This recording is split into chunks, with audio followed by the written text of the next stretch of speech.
సరైనప్పుడు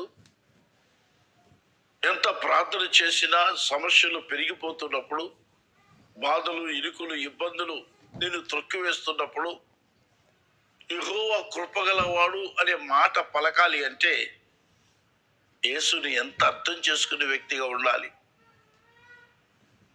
యేసు వాక్యములు ఎంత లోతైన అనుభవం నీకు ఉండాలి.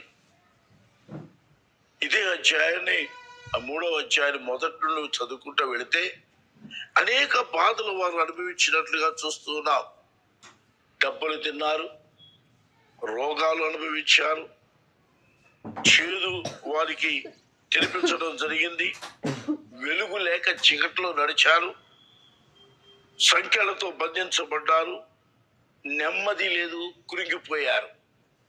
ఇన్ని పరిస్థితుల్లో దేవుడు కృపగలవాడు అని చెప్తున్నాడంటే, యెహోవా కృపగలవాడు అని చెప్తున్నాడంటే ఏమి ఆలోచించుంటాడు?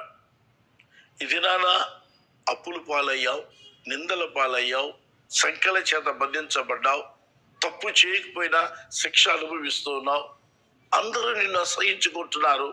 ఈ పరిస్థితిలో దేవుడి దగ్గరికి వెళ్ళి నా ప్రార్థన ఏమైంది, నా భక్తి ఏమైంది, నా విశ్వాసం ఏమైంది, ఇంత ప్రార్థన వ్యర్థమైపోయింది, ఇంత భక్తి వ్యర్థమైపోయింది అనుకుంటున్నావే తప్ప ఇన్ని సమస్యల్లో కూడా, ఇంత ఆకలి తప్పుల్లో కూడా, ఇంత బాధల్లో కూడా నేను నిర్మూలము కాకున్నాను, నాశనము చేయబడలేదు, విడిచిపెట్టబడలేదు, సజీవుడిగా సజీవురాలుగా ఉన్నాను. ఎందుకంటే నా దేవుడు కృపగలవాడు.